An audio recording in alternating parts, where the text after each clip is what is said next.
Bonjour à toutes, bonjour à tous. Bienvenue dans ce webinaire orienté paye. Donc, c'est le premier webinaire qu'on fait sur la paye. Et pour le sujet de ce premier webinaire, c'est la préparation pour recruter son premier salarié. Et donc, Sylvain, qui est directeur produit chez maconta.fr, va revenir sur toutes les étapes pour recruter son premier collaborateur, que ce soit toutes les obligations légales et administratives avant l'embauche, les questions à se poser également avant de recruter, comment préparer l'arrivée du salarié et pendant l'emploi, donc pendant le contrat, toutes les obligations que vous allez avoir, que ce soit le bulletin de salaire, la déclaration sociale nominative et les déclarations du coup exceptionnelles également pendant le contrat. Pendant la présentation, vous pourrez poser vos questions. Vous avez un onglet questions et réponses sur votre menu du haut, donc il est en haut à gauche. C'est la petite bulle avec le point d'interrogation. Vous pourrez poser vos questions et on y répondra dans le chat. Et on y reviendra également après la présentation à l'oral pour répondre aux questions qui ont été le plus posées. Et vous aurez également une enquête de satisfaction à la fin du webinaire. Donc, vous pouvez nous faire vos suggestions, noter du coup la présentation et revoir les sujets, nous suggérer des sujets que vous souhaiteriez voir dans d'autres webinaires. Donc voilà, je pense que j'ai fait le tour. Je passe la main à Sylvain pour la présentation et je vous souhaite un très bon webinaire. Merci Aminata, bonjour à toutes et à tous. Et du coup, je vous propose qu'on attaque directement ce webinaire. On va être sur un webinaire dont Aminata vous a fait les grandes lignes. Donc on est sur la préparation de l'embauche du premier salarié. On va aller se balader sur pas mal de sites internet pour trouver tous les bons conseils et se poser toutes les bonnes questions avant.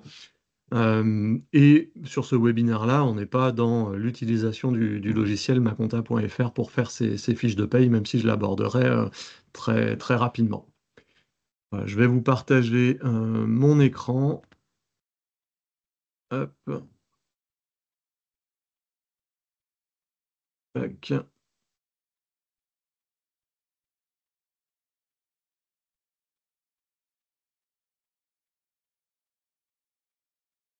Et lancer le diaporama. Du coup, avant d'embaucher votre premier salarié, il est peut-être intéressant de se reposer un certain nombre de questions, parce que j'imagine que si vous en êtes là, c'est que vous avez déjà réfléchi au sujet. Et on a listé comme ça un certain nombre de questions qu'on pouvait se poser avant de réellement se lancer dans le grand bain de l'embauche du premier salarié.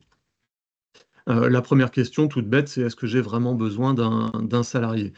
J'imagine que si vous en êtes là, c'est qu'effectivement vous êtes débordé et que vous n'arrivez plus à tout faire, que vous avez peut-être en croissance et qu'il faut accompagner votre activité.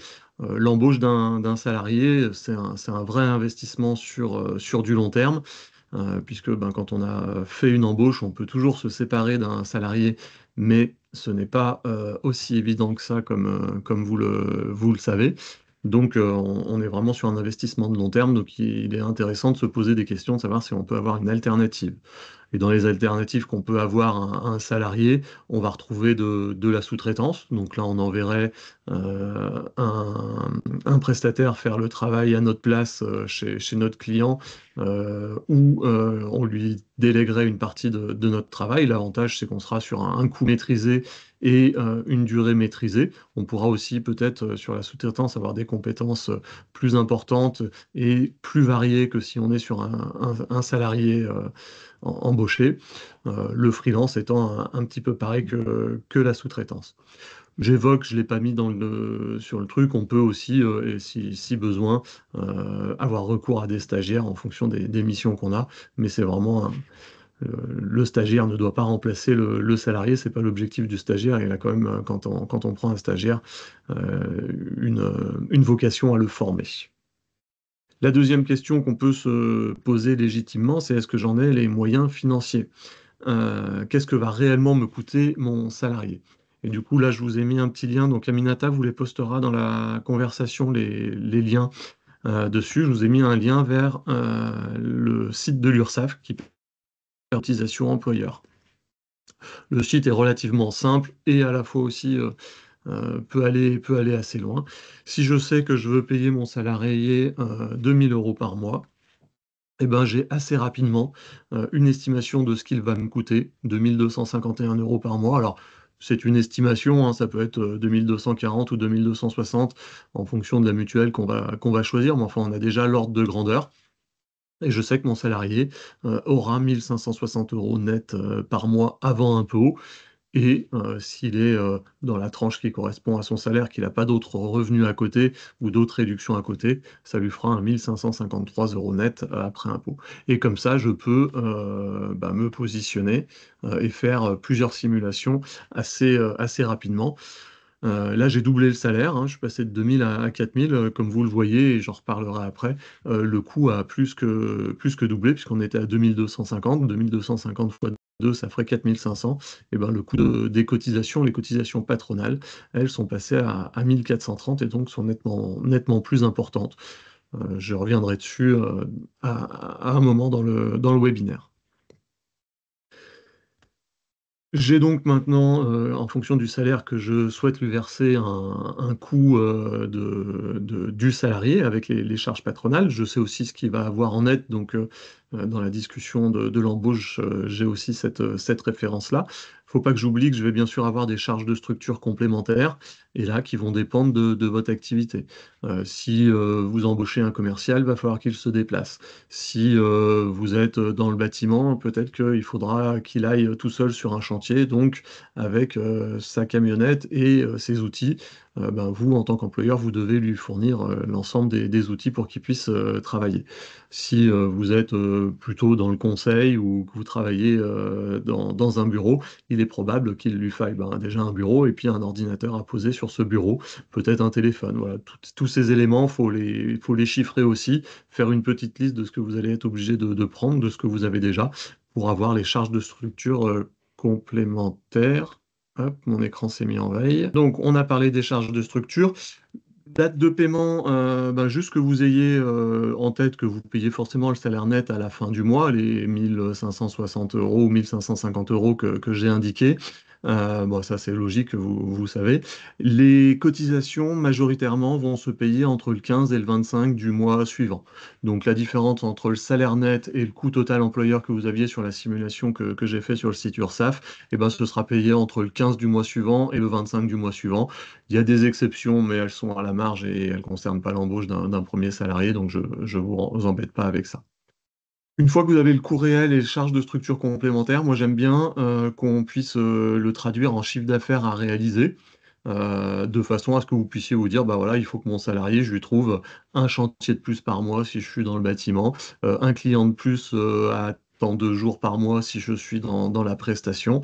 Voilà, donc on peut prendre le coût global du salarié, ajouter les charges de structure, et puis ben, recalculer ce chiffre d'affaires à réaliser en fonction de son si on est dans l'achat-revente, on peut prendre son taux de marge pour déterminer le chiffre d'affaires à réaliser. Ça permet de se projeter et voir si c'est réaliste et si donc j'en ai les moyens financiers. Autre question, est-ce que j'ai bien défini le poste? Quelles sont les missions que je vais lui donner? Du coup, à partir de ces missions, quelles compétences j'ai besoin? Et quel type de contrat je vais faire. Donc, est-ce que je vais faire un CDI? Est-ce que je vais faire un CDD parce que c'est une mission ponctuelle?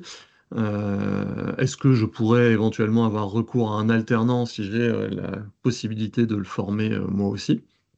Voilà, toutes ces questions et qui vont nous permettre d'écrire la fiche de poste, ce que j'attends, quelles sont ses compétences, quels sont ses objectifs, comment je suivrai ses réussites aussi.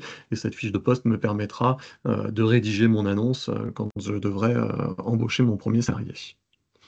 Juste petit rappel, hein, on n'oublie pas qu'un CDD, c'est pas une période d'essai. Un CDD, c'est encadré par la loi, donc il y a des motifs de recours. Un des motifs de recours, c'est le remplacement d'un salarié absent. Normalement, vous êtes à votre premier salarié, donc celui-là, vous l'avez pas. Ça pourrait être votre remplacement à vous en tant que chef d'entreprise si vous étiez en congé maternité ou malheureusement en maladie. mais ce n'est pas une période d'essai. L'autre grand cas de recours au CDD, c'est l'accroissement temporaire d'activité. L'accroissement temporaire d'activité, dans l'accroissement temporaire, il y a temporaire, donc c'est une mission exceptionnelle, c'est le Covid qui a impacté des entreprises et qui ont eu plus de travail, c'est pas mon chiffre d'affaires qui augmente régulièrement et qui maintenant, je me dis que j'ai besoin de quelqu'un. Et est-ce que je suis prêt à devenir employeur? Quelle organisation je vais mettre en place? Est-ce que je me sens capable de manager et d'encadrer un salarié? Bah, c'est toutes des questions à se poser aussi. Là, c'est bien de se reposer des questions à qu'est-ce que j'ai vécu quand j'étais salarié? On a quasiment tous été salariés avant d'être employeur, pour ceux qui sont devenus employeurs. Bah, voilà, comment j'avais vécu la chose de l'autre côté de façon à me positionner. Et puis sur le management, quand on a après plusieurs salariés, il existe des formations, c'est toujours intéressant de se positionner et d'obtenir des outils pour cette partie-là.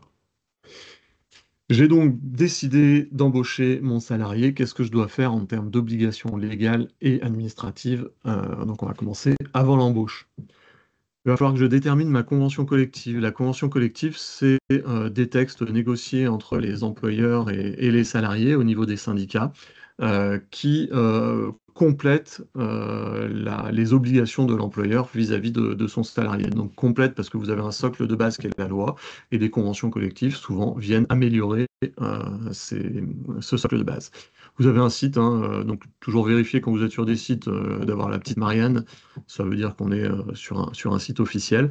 Et je peux, comme ça, à partir de mon sirène ou du nom de mon entreprise, déterminer ma convention collective. Hop, moi je vais chercher maconta.fr. Et donc, il me dit qu'il a trouvé une entreprise. Et quand je clique, on me dit que je relève des bureaux d'études techniques, la convention collective Syntec. Et quand je clique sur la convention collective, j'ai un petit résumé de la convention collective avec un certain nombre d'éléments. Ben, j'ai des congés, comment j'ai mis le congé maternité.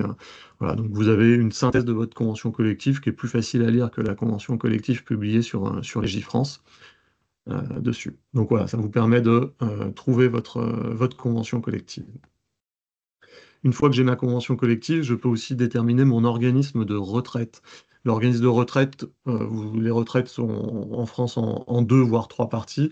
Les retraites de base qui sont versées à l'URSSAF et gérées par les caisses de retraite, la CNAV, la Caisse nationale d'assurance vieillesse, et puis des retraites complémentaires qui sont gérées par l'AGIRC et l'ARCO, ce sont des organismes, et c'est celui-là qu'il faut déterminer. Pareil, je vous ai mis un petit site où là, il faut taper son numéro SIRET. Hop, tac, mon ordinateur redémarre des applications au fur et à mesure. Et donc, on me dit que mon organisme de retraite, c'est Malakoff Humanis, que son identifiant, c'est ça. Et toujours à vérifier, mon adhésion sera automatique dès que j'aurai fait ma première déclaration sociale nominative. Donc, j'ai pas besoin de m'occuper pour le moment de mon adhésion. Ah, ça a recommencé. Me revoilà, donc je vais m'appeler Aminata. Je suis désolé, vraiment, j'ai un problème technique et je vais partager mon écran. Voilà. Hop. Donc, on a fait l'organisme de retraite. Donc, ce que je vous disais, c'est qu'effectivement, l'organisme de retraite, on vous donne l'obligation de vous identifier, mais ça, je vous l'avais montré. Hop, mon diaporama, il est sur ici. Vous devrez après choisir un organisme de prévoyance et déterminer les contrats. Donc les prévoyances, ça va être toute la partie mutuelle et des choses moins drôles, bien que le mutuel soit pas forcément très drôle, mais qu'est-ce qui se passe, comment est indemnisé le salarié en cas de décès et en cas de maladie. Ça, c'est bien des contrats qui sont importants à mettre en place. Vous allez le faire avec des assureurs. Dans votre convention collective, vous pouvez avoir des obligations, donc c'est important de donner à votre assureur la référence de la convention collective que vous allez appliquer. Et c'est hyper important de bien le faire avant de commencer le salarié. Si votre convention collective prévoit un capital d'essai d'une année de salaire auprès du salarié et que vous n'avez pas mis en place le contrat de prévoyance qui verse ce capital d'essai, c'est vous en tant qu'employeur qui serez responsable de ça. Si vous devez maintenir un salaire et que vous n'avez pas pris une assurance, bah, c'est vous qui allez maintenir le salaire de votre salarié. Des obligations, création du compte employeur, net entreprise et URSSAF. Donc pareil, je vous ai mis les petits liens, net entreprise. Vous devez vous inscrire obligatoirement en tant que futur employeur sur le net entreprise et souscrire au service ATMP. Euh, pour s'inscrire, j'ai un petit fichier à remplir. S'inscrire, je crée mon compte sur net entreprise. Le site est pas du tout pratique, hein, je vous le dis tout de suite. Voilà, mais c'est un site, c'est le seul qui fait ça. Si vous n'avez pas créé votre compte Net Entreprise et activé le service ATMP, donc accident du travail, maladie professionnelle, vous risquez une amende. De mémoire, elle est de 1 500 € l'amende, donc voilà, plutôt à faire.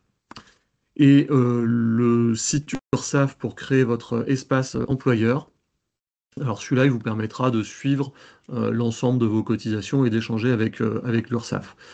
Donc c'est toujours intéressant de l'avoir, même s'il est moins obligatoire, mais pour toute la partie échange, moi je vous conseille fortement de le créer. Il est moins obligatoire parce que vous n'avez pas d'amende si jamais vous ne l'avez pas fait. Avant l'embauche, des documents à collecter auprès de votre salarié, ben, vous assurez que c'est bien lui, donc une pièce d'identité. Ses diplômes, si jamais vous devez justifier de ces diplômes parce que votre activité le nécessite ou si vous assurez de ce qu'il vous a dit pendant l'entretien. Son RIB, si vous voulez le payer par virement, c'est quand même plus pratique aujourd'hui. Et puis vous pouvez, en fonction des activités, peut-être avoir besoin de son casier judiciaire, donc l'extrait qui est disponible pour les employeurs pour vous assurer que si vous êtes dans la sécurité, que votre salarié n'a pas fait de bêtises avant, par exemple. Vous pouvez lui rédiger une promesse d'embauche et préparer son contrat de travail. Faites attention à ce que vous mettez dans la promesse d'embauche, elle vaut contrat de travail, hein. Donc si vous lui faites une promesse d'embauche avec un salaire de 2 500 €, vous ne pourrez pas mettre moins dans le contrat de travail. Donc voilà, la promesse d'embauche, c'est quelque chose de succinct, mais qui a quasiment même valeur que le contrat de travail. Et juste avant l'embauche, donc dans la semaine qui précède l'embauche, vous devez réaliser la déclaration préalable à l'embauche. Pareil, elle se fait sur le site de l'URSSAF et vous allez renseigner votre numéro SIRET, les informations de votre salarié, son numéro de sécurité sociale, son adresse, son nom de naissance, et ainsi déclarer votre salarié. Et c'est cette déclaration à l'embauche qui va activer pour la première fois votre compte et où l'URSSAF va savoir que vous allez employer un salarié. Alors ça ne va pas créer votre espace comme je vous l'ai donné là, hein. L'espace est bien à créer après, mais ça va informer l'URSSAF de l'embauche de votre premier salarié. À l'arrivée du salarié, là on n'est pas dans le légal pur, mais on est dans plus la partie conseil. C'est toujours bien d'avoir un livret d'accueil, d'avoir préparé un plan d'intégration pour que quand votre salarié arrive, vous ayez sur les 15 premiers jours, la première semaine, les 15 premiers jours, savoir ce que vous allez lui faire faire. Un petit livret d'accueil, ça peut être une fiche A4 de présentation de l'entreprise, tout simplement, puisqu'on est normalement encore dans une petite entreprise, de savoir ce qu'on fait et quels sont nos clients, par exemple, c'est un bon début. La visite médicale obligatoire, pareil, donc là il va falloir vous affilier, trouver localement un organisme qui gère les visites du travail et affilier votre salarié après auprès de cet organisme. C'est une obligation et c'est votre obligation d'avoir la sécurité de votre salarié au travail. Et là, vous avez une obligation de résultat, c'est-à-dire que si vous ne vous inscrivez pas auprès d'un organisme de visite médicale et que votre salarié n'était pas apte à son poste, c'est une faute inexcusable de l'employeur et donc vous avez risqué des dommages et intérêts qui peuvent devenir significatifs. Pareil, si jamais il y a un souci, un accident du travail ou autre, c'est la première chose qu'on va vous demander, quelle était la dernière visite médicale qu'il a fait. Même si dans les faits, Malheureusement, aujourd'hui, on paye une cotisation tous les ans et on a une visite tous les 3, 4, 5 ans.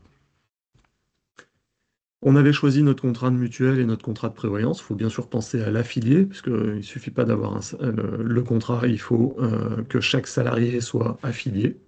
Donc là, vous avez souvent un bordereau à remplir qui dépend de l'organisme que vous avez choisi. Et vous devez enregistrer votre salarié sur le registre unique du personnel. Le registre unique du personnel, c'est un petit cahier qui sert à suivre les entrées et les sorties des salariés, qui vous est demandé en cas de contrôle, par exemple un contrôle inopiné de l'URSSAF pour vérifier qu'il n'y a pas de travail dissimulé dans votre entreprise. L'URSSAF pourrait rentrer dans un commerce, dans un restaurant, et vous demander le registre unique du personnel. Alors, il peut être dématérialisé, mais il doit être à jour et vous devez être capable de le présenter tout de suite. Et toutes les personnes qui travaillent dans l'entreprise doivent figurer sur ce registre unique du personnel. Vous allez avoir des affichages obligatoires à mettre en place. Je vous ai fait un petit lien. Alors, quand vous le tapez sur Internet, vous allez tomber sur beaucoup de... Ah, c'est pas le bon lien. Hop. Ben voilà, je vais le taper directement sur Internet. Affichage obligatoire entreprise. Donc vous allez tomber sur des liens qui sont des liens commerciaux. Par contre, vous avez aussi tombé sur service public qui va vous donner des informations qui, elles, sont fiables et qui vous permettent de déterminer ce que vous devez afficher. Vous pouvez acheter un tableau qui existe dans le commerce ou vous pouvez aussi, une fois que vous connaissez les informations, faire votre petite feuille A4 en mettant toutes les informations qui vous ont été listées sur ce site. Hop.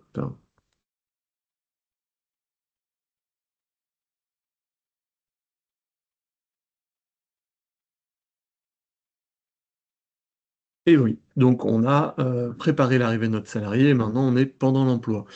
Bien sûr, pendant l'emploi, tous les mois, il faudra lui faire un bulletin de salaire. C'est là que vous pourrez utiliser le logiciel maconta.fr qui vous permet d'éditer le logiciel en toute simplicité et de respecter vos obligations et de remettre votre bulletin de paye à votre salarié. Ce bulletin de salaire, il donne lieu tous les mois à une déclaration sociale nominative. Donc, c'est une déclaration qui est faite par l'entreprise et qui va regrouper l'ensemble des informations des salariés présents et l'ensemble des informations relatives à leur rémunération et à leur période de travail. Dedans, on aura les absences, le montant du salaire versé, le montant des cotisations.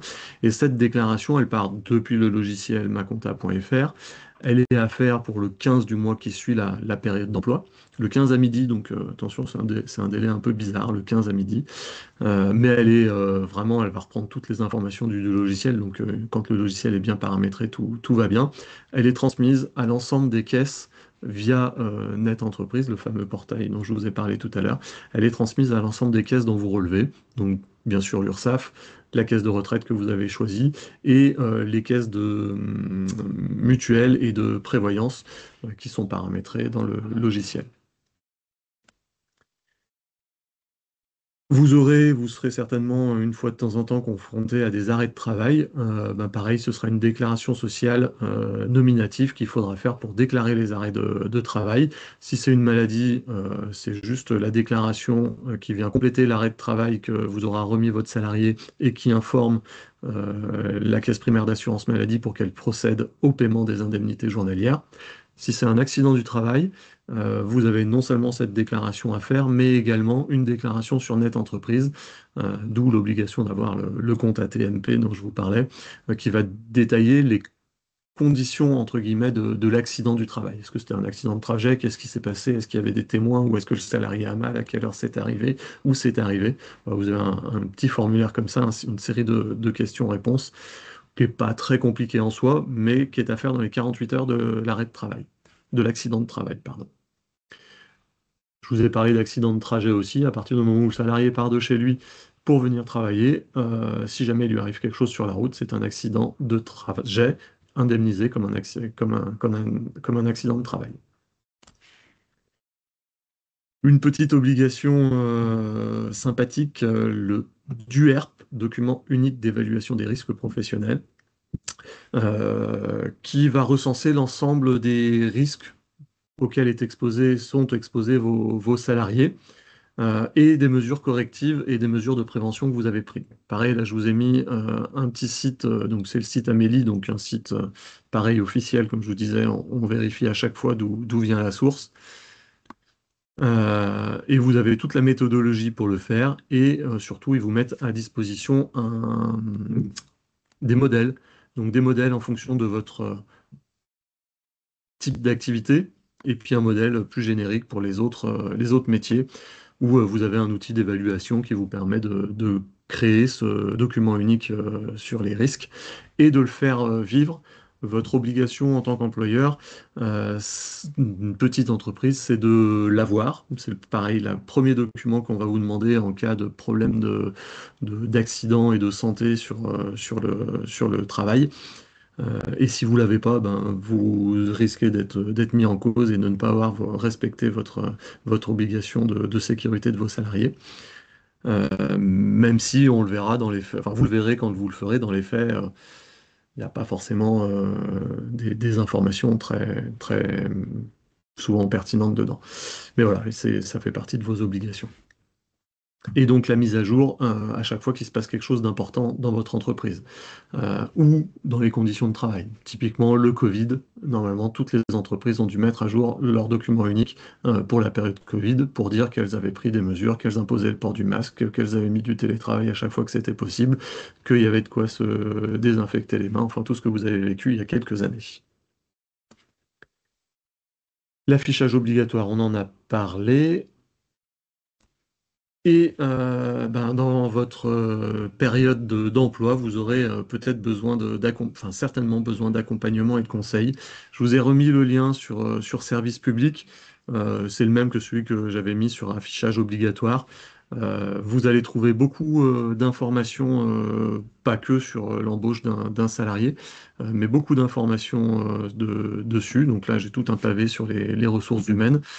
Dès que vous avez une question, on a sur ce site des réponses simples et accessibles qui donnent une première piste avant de prendre une décision. C'est toujours bien de se poser des questions. Votre salarié vous dit qu'il n'est pas d'accord sur la gestion des congés.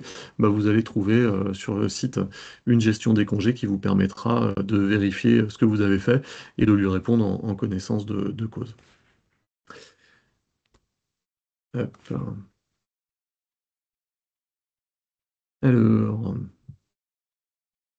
pourquoi je vois plus? Hop.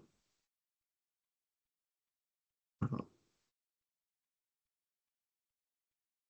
Tac.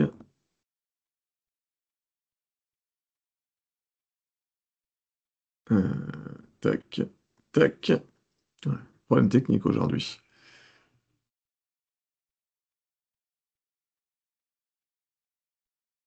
Et ben, vous aurez peut-être aussi besoin parfois d'un accompagnement plus poussé. Donc là, n'hésitez pas, vous avez des spécialistes dont c'est le métier, des avocats spécialisés en droit social, des experts comptables qui ont cette compétence aussi, ou d'autres professionnels euh, qui peuvent vous accompagner, soit sur de la gestion de litige, soit sur de la formation, soit sur des choses. Il y a des fois, il vaut mieux être bien accompagné que de faire des choses tout seul dans son coin. C'est souvent comme ça qu'on fait plus de bêtises. Un petit focus sur les aides à l'embauche. Euh, une aide qui est à l'embauche qui va concerner l'ensemble des salariés, c'est la fameuse réduction générale des cotisations patronales. C'est celle qui est calculée automatiquement et qui fait qu'on paye beaucoup moins de cotisations patronales quand on est sur un salaire qui est proche du SMIC. Et plus on s'éloigne du SMIC, plus le taux de cotisation patronale augmente. Je l'ai remis là, c'est une aide parce que peut-être que quand on embauche son premier salarié, c'est un salarié qui n'est pas dans des rémunérations très importantes. C'était aussi pour vous dire, et c'est pour ça que j'ai fait la simulation, j'ai fait deux exemples de simulation, que chaque fois que vous allez augmenter votre salarié, eh ben, vous avez son salaire net qui va augmenter, et vous avez aussi votre coût employeur qui va augmenter. Donc à bien prendre en compte, et pourquoi pas refaire des petites simulations avec le site que je vous ai indiqué. Chaque fois que vous faites une modification de salaire, les cotisations augmentent, quand on part d'un bas salaire, augmentent très vite euh, de, les cotisations patronales, donc le coût. Je vous ai mis quelques aides un petit peu spécifiques. Quand vous embauchez un jeune, vous avez tout un volet pour un jeune, une solution. Des aides pour l'embauche d'un travailleur qui aurait un handicap. Alors attention, on est souvent sous des aides pour aménager et financer l'aménagement du poste de travail. On n'est pas forcément sur des réductions de cotisations. Vous trouverez dans Un jeune, une solution, toutes les aides pour les embauches d'apprentis et tous les éléments sur les contrats d'alternance. Et puis quelques aides en zone prioritaire. France Ruralité Revitalisation, qui a remplacé les ZRR il y a un an maintenant. Non, c'était le 1er juillet, pardon. Donc c'était quelques mois. Et non, c'était le 1er juillet 2024. Et QPV, quartier prioritaire de la ville, ben, quand on est dans des villes, des quartiers sensibles, ben, vous avez des aides aussi qui peuvent exister. Pour vous y retrouver, vous trouverez des éléments sur France Travail. Euh, Pareil, je vous ai mis le lien, hop, avec un détecteur, ne passez pas à côté d'une aide à l'embauche. Et donc là, vous aurez tout un parcours pour voir si vous êtes éligible à une aide. Et puis ici, quelques éléments, le fameux un jeune, une solution, les aides pour embaucher les jeunes. Donc voilà, vous avez pareil un site officiel pour vous aider et vous guider dans ces aides. Je vous ai remis aussi d'autres sites sur lesquels vous pouvez trouver des aides, et notamment un service de l'URSSAF, qui est le service première embauche. Vous avez un accompagnement pendant 12 mois de l'URSSAF qui peut vous guider dans les étapes que je vous ai présentées. Voilà, donc vous pouvez vous inscrire sur le service et avoir un accompagnement de l'URSSAF sur toutes vos obligations.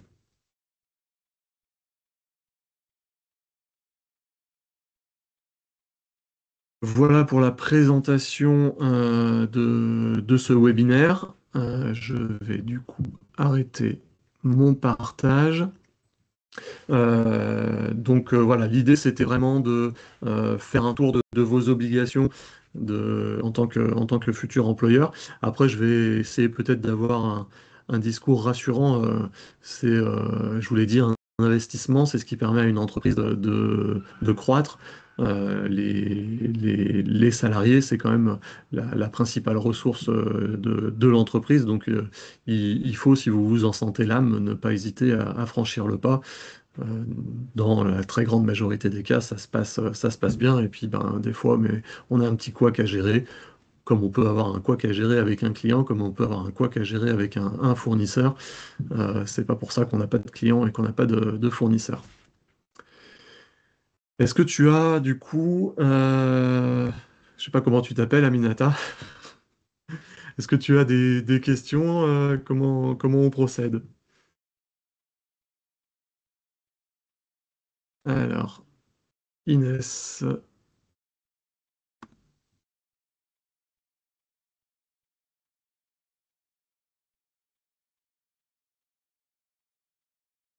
tac, hop, tac, tac. Yes, je te trouve. Autoriser le micro. Je t'ai autorisé le micro. C'est tout bon. Tu m'entends? Est-ce que tu m'entends? Non. Non, je t'entends pas. Ou alors,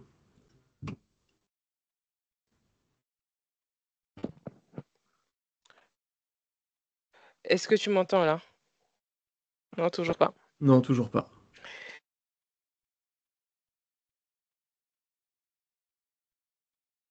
Et je vais Je vais faire les questions-réponses.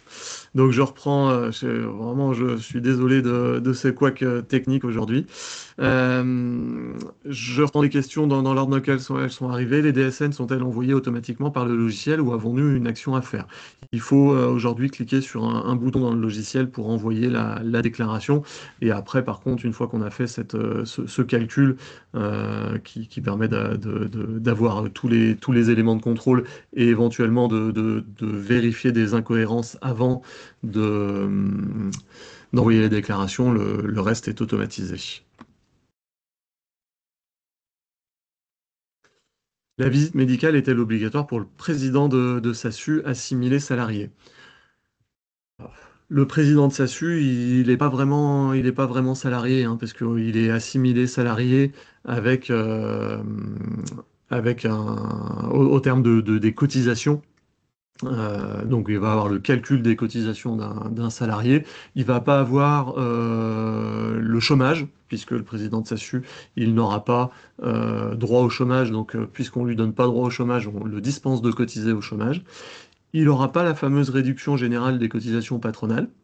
Son salaire, son coût de cotisation patronale sera très élevé, même si son salaire est proche du SMIC. Donc c'est en ce sens-là qu'on dit qu'il est assimilé salarié. Après, du coup, quand il est assimilé salarié, il relève pas de l'ensemble des obligations du droit du travail. Vous pouvez lui faire passer une visite médicale, mais à mon sens, c'est pas obligatoire. Après, vous pouvez aussi contacter l'organisme de visite médicale, mais pour moi, c'est pas une obligation. Il n'a pas le statut de salarié puisqu'il n'a pas le lien de subordination.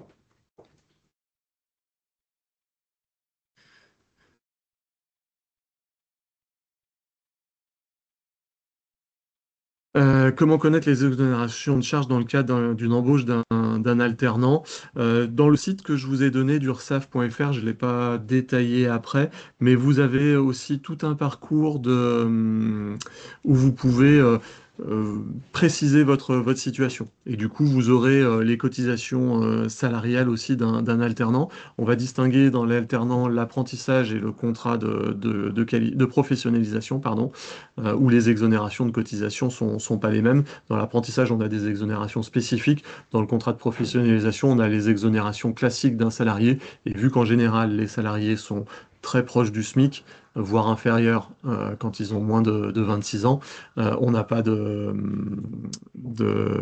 on a très peu de cotisations patronales.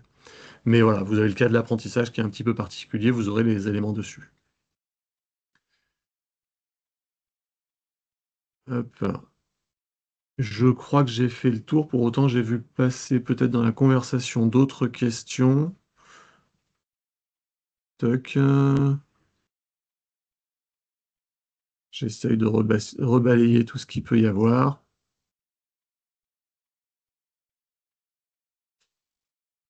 Y a-t-il des exonérations de charges patronales dans le cadre de l'embauche d'un salarié avec une reconnaissance de travailleur handicapé? Euh, oui, oui et non. Oui, si vous êtes une entreprise de plus de 20 salariés parce que vous avez une embauche, vous avez une obligation d'embauche de salariés, donc le fait d'avoir un salarié qui a la reconnaissance de travailleur handicapé, ça vous exonère de cette cotisation. Pas dans le cadre de la fiche de paye classique. Par contre, je vous dis, il y a des aides à l'aménagement du poste de travail. Il me semble que les présidents cotisent tout de même au chômage sans être indemnisés par le chômage. Non, il n'y a pas de cotisation des présidents de SASU quand ils ne cotisent pas au chômage. On leur donne pas le chômage. En contrepartie, on les exonère de la cotisation. Ça semble quand même assez logique. Et puis, ils ont déjà suffisamment de cotisations comme ça, parce que je vous dis, même proche du SMIC, ils sont à 40 ou entre 40 et 50% de cotisation.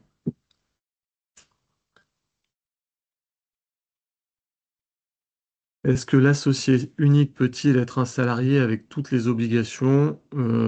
J'avoue que là, j'ai pas compris complètement la question. Si vous pouvez la préciser. Avez-vous des sites internet à nous conseiller pour trouver un collaborateur? Oui, j'en ai pas parlé. Le recrutement et la diffusion de l'annonce et le fait d'obtenir des candidats est pas évident. Vous allez avoir des sites classiques de réseaux sociaux, type LinkedIn, des choses comme ça. Vous avez France Travail qui diffuse des annonces. Des fois, vous avez des offres avec un réseau professionnel qui peut exister, que ce soit votre syndicat professionnel ou des regroupements.